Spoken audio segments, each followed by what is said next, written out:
Assalamualaikum warahmatullahi wabarakatuh. Apa kabar teman-teman? Kita berjumpa kembali di sesi video saya kali ini. Nah, seperti biasa saya masih akan memperdengarkan kepada teman-teman testimoni salawat yang masuk ke WhatsApp saya. Tapi sebelumnya saya mau promosi kembali ya. Teman-teman yang belum mempunyai buku ini ya, buku Selawatin Aja, ini tulisan saya sendiri ya, Mukhlis Marsal. Bisa teman-teman pesan lewat saya di WA berikut ini. Ya, sekarang ini stoknya masih ada sekitar 140 buku lagi. Jadi teman-teman buruan karena stoknya terbatas ya. Jadi biasanya sih 100 buku itu kurang dari seminggu udah habis cepet. Makanya teman-teman langsung diorder aja. Caranya bagaimana? Kasih tahu kecamatan apa, kemudian kabupaten apa tempat teman-teman berdomisili. Lalu kemudian nanti tinggal transfer ke rekening yang saya berikan sejumlah uang harga buku plus ongkos kirim. Jadi tidak ada sistem COD, tidak ada sistem bayar di tempat ya. Dan teman-teman yang ada di Singapura, Malaysia, Brunei Darussalam, Hong Kong, Taiwan, dan di negara-negara yang lain juga bisa membeli buku ini lewat WA yang tadi saya berikan, WA ini. Dan teman-teman juga yang ingin memiliki file PDF-nya juga bisa nanti memesannya lewat saya. Oke? Saya akan mencoba membacakan testimoni salawat. Ya, ini testimoni salawatnya itu dikirim tertanggal 1 Agustus. 1 Agustus beberapa hari yang lalu ya. Sekarang sudah tanggal berapa? Sudah 4 Agustus. Oke, saya akan mencoba membacanya ya. Assalamualaikum Ustadz Mukhlis. Perkenalkan, saya Ibu Risti dari Jakarta. Saya mau bercerita tentang kebesaran dan ketakjuban salawat Jibril. Saya langsung bercerita saja ya Ustadz. Kebetulan saya sudah merasakan 2 kali kebesaran Allah SWT. Cerita pertama, suami saya itu punya hutang di kredit card hampir 65 jutaan. Jadi setiap bulan suami saya hanya bisa membayar limitnya saja. Terus saja seperti itu setiap bulan. Dan pada akhir bulan Ramadan tahun 2021 ini, tepatnya 4 hari sebelum lebaran, suami saya bilang ke saya, kita jual mobil aja ya, kebetulan mobil itu hanya satu yang kita miliki. Dan saya setuju. Tapi saya bingung, apa ada yang mau membeli dalam keadaan lagi pandemi seperti ini ya. Jual mobil itu bukannya murah ya, ratusan juta.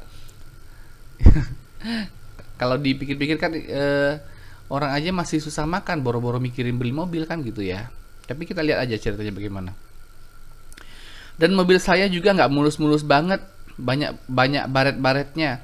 Dan saya berpikir mana mau lebaran juga apa ada orang yang mau beli mobil. Biasanya kan kalau orang lebaran tuh ya fokusnya kan ke bikin kue, ke beli baju lebaran, ke ya persiapan-persiapan yang menjelang lebaran lah, nanti ke uang THR lah, macam-macam. Jadi belum mikir beli mobil biasanya kalau acara-acara musiman kayak gitu. Lalu saya bismillah.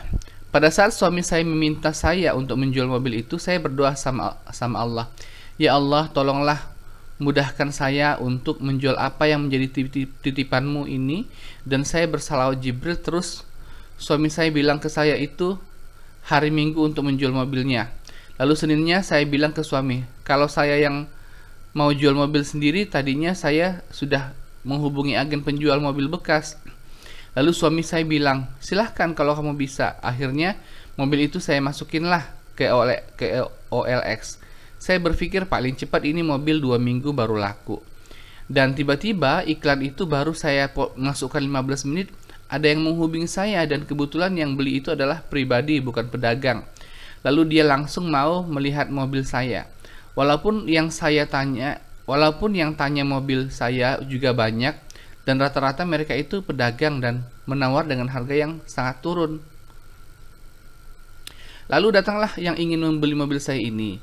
Saya jujur saja tidak yakin dia mau membeli mobil saya karena keadaan yang ada beberapa yang penyok-penyok dan baret. Masya Allahnya yang beli mobil saya ini tidak rewel dan tidak komplain dengan keadaan mobil saya. Menit itu juga dia langsung setuju ingin membeli mobil saya dengan harga yang cukup tinggi dibandingkan dengan pedagang-pedagang mobil bekas. Lalu pembeli itu bilang, Bu, saya mau bawa mobil ibu sekarang, jadi saya transfer ke rekening ibu. Saya bilang mobil saya BPKB-nya masih di leasing. Saya minta DP-nya aja untuk tebus BPKB-nya. Lalu si pembeli bilang ke saya transfer ke ibu dalam jumlah besar dan sisanya 4 juta ada di saya. Menit itu juga ditransfer ke saya dan sisanya tinggal 4 juta pelunasannya. Saya pada saat itu benar-benar tidak percaya. Saya sampai gemetar, kok bisa ya saya jual mobil secepat itu dan yang beli sama saya sama sekali nggak rewel. Sampai saya buka puasa aja sampai nggak bisa makan saking saya nggak percaya. Dan suami saya sampai bilang ke saya, kamu hebat bisa jual mobil sendiri nggak sampai 24 jam. Jadi mobil saya itu laku hanya dalam waktu kurang dari 6 jam. Sebetulnya bukan ibunya yang hebat ya, tapi itu adalah Allah yang hebat yang memberikan kuasanya sehingga ya dengan kehendak Allah mobil itu langsung terjual dengan cepat gitu ya. Setelah uang itu masuk, lalu saya bayarkan hutang suami saya di kredit cardnya. Masya Allah, betapa besarnya kuasa Allah dan salawat Jibril yang saya rasakan. Jadi saya tidak punya hutang sama leasing dan tidak punya hutang di kredit card. Lalu Ustadz, saya punya cerita kedua dengan kebesaran Allah dan keajaiban salawat Jibril. Saya memang suka bersalawat dari dulu. Insya Allah sampai saat ini kemarin sebelum Idul Adha. Jadi ceritanya suami saya itu harusnya sudah naik gaji dari tahun 2019. Seharusnya sudah naik gaji ya. Tapi tidak naik-naik gaji sampai terakhir bulan Juni. Tiba-tiba bulan Juli 2021 ini suami saya telepon ke saya sampai suami saya bilang, Subhanallah, Allahu Akbar. Saya tanya, kenapa Pak? Aku dapat transferan dari kantor yang jumlahnya sangat besar di luar pikirannya. Jadi yang seharusnya gaji suami saya itu naik sama perusahaannya direkap jadi 1 tuh. Oh gitu. Jadi mungkin kenaikannya itu sejak lama ya, tapi karena belum dinaikkan juga jadi diakumulasi, ditambah jumlahkan terus sehingga pas waktu terima jadi membludak, jadi apa ya, semakin besar gitu ya. Jadi yang seharusnya gaji suami saya itu naik sama perusahaannya direkap jadi 1. Benar Ustadz, kita nggak percaya. Suami saya direkap 335 juta total transferannya, 135 juta saya bayangkan. Itu pun yang tidak terduga ya. Saya juga mau dong terima sebanyak itu tiap bulan kalau bisa. Alhamdulillah rezeki di bulan Idul Adha yang tadinya saya berpikir tidak bisa kurban, alhamdulillah saya bisa berkurban. Itulah Ustadz, yang saya rasakan dari kebesaran sholawat Jibril. Saya melakukannya setelah sholat 5 waktu maksimal 100 atau 500 kali. Tapi kalau sehabis sholat maghrib saya melakukannya 500 sampai 1000 kali. Begitulah Ustadz Mukhlis tentang pengalaman saya. Semoga Ustadz dan keluarga sehat selalu dan selalu mendapatkan keberkahan dan perlindungan dari Allah SWT. Oke, terima kasih Bu ya atas segala doa-doanya. Teman-teman juga terima kasih banyak yang senantiasa mendoakan saya sehingga saya masih diberikan kesehatan sampai sekarang ini, diberikan tenaga yang kuat, diberikan banyak keberkahan untuk tetap bisa berdakwah, tetap bisa menyampaikan hal-hal positif dari kanal YouTube ini, dari channel YouTube ini ya. Dan teman-teman yang sudah mempunyai kisah-kisah keajaiban salawat bisa mengirimkannya ke WhatsApp saya dengan nomor 0812 771 62924. Jadi begitu teman-teman, kita manusia ini memang tidak diciptakan untuk menyelesaikan masalah ya. Kita ini diciptakan untuk meminta bantuan kepada Allah ya. Diciptakan, didesain kita ini hanya untuk taat kepada Allah dan meminta kepada Allah. Nah, jadi apapun masalah kita adukan kepada Allah, meminta kepada Allah. Nanti Allah yang akan memberikan jalan-jalannya. Jadi jangan mengecilkan kata ikhtiar itu hanya dalam bentuk usaha, dalam bentuk kerja. Jadi kalau nggak kerja nggak ikhtiar, bukan begitu. Nanti akan saya bikin video khusus tentang masalah ikhtiar ini ya, penjelasannya lebih dalam lagi sehingga kita bisa mengerti.